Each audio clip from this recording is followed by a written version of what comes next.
Ce travail a pour but de présenter la méningite virale aiguë sous différents aspects.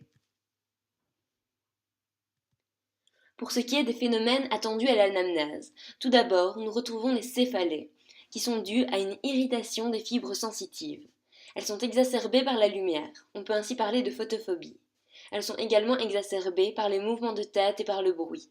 Ces céphalées irradient vers le cou et vers le rachis. En effet, on retrouve à ces endroits le liquide céphalorachidien.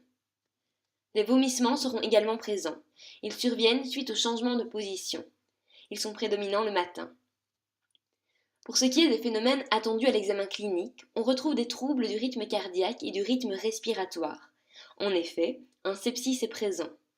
Une raideur de nuque sera observée. C'est le phénomène le plus précoce et le plus constant des méningites. On recherche cette raideur par la flexion passive de la tête sur le thorax. Ce mouvement sera limité par la contracture très douloureuse des muscles cervicaux postérieurs. Le signe de Kernick, quant à lui, est recherché en pliant les cuisses sur le bassin avec les jambes étendues. La douleur s'oppose alors à l'extension.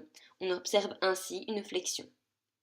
Pour ce qui est du signe de Brudzinski, il apparaît lors des tentatives d'antiflexion de la tête. On remarque alors une flexion involontaire des membres inférieurs.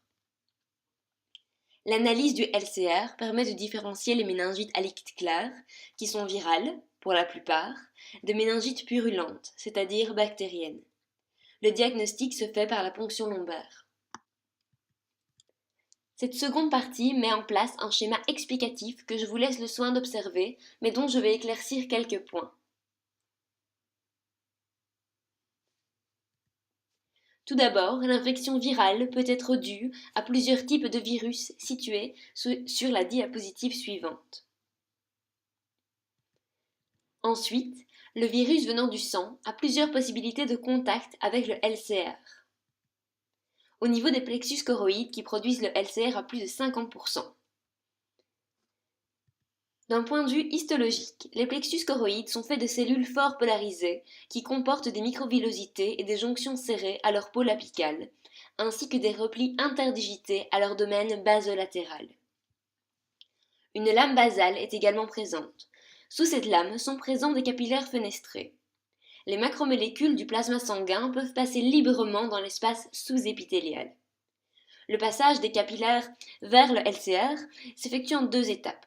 Premièrement, il y a une sortie de l'eau et des solutés des capillaires vers le liquide interstitiel des plexus.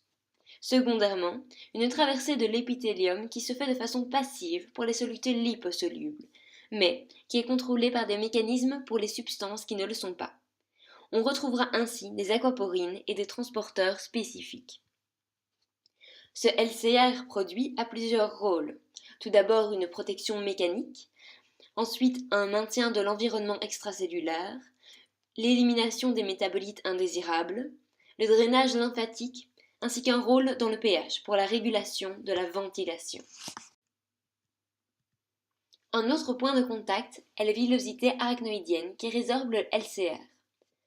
En parlant d'arachnoïdes, j'en profite pour vous parler des trois feuillets méningés d'un point de vue anatomique. La parchiméninge correspond à la dure-mère, qui est le feuillet le plus externe. Cette dure-mère est constituée de deux feuillets, qui se séparent à certains endroits pour former les sinus veineux. Elle forme les granulations de Pacchioni, ainsi que le sinus caverneux, qui est un dédoublement de la dure-mère. Les leptoméninges correspondent d'une part à l'arachnoïde, qui se prolonge par des travées vers l'apimère. Ce sont les trabécules. Entre ces trabécules se trouve l'espace sous-arachnoïdien, qui communique avec le système ventriculaire par trois orifices. Dans cet espace se situe le liquide céphalorachidien, ainsi que des vaisseaux. D'autre part, l'apimère, qui est le feuillet le plus interne et intimement associé au parenchyme nerveux. Les espaces de Virchow-Robin sont les endroits de pénétration vasculaire à la surface parenchymateuse. Voici un zoom sur les différents symptômes dont je vous ai déjà parlé dans la première partie. Vous les retrouvez en mauve. Les cadres verts correspondent au traitement. Ce schéma est une simplification du premier. Je vous laisse le bon soin de le lire.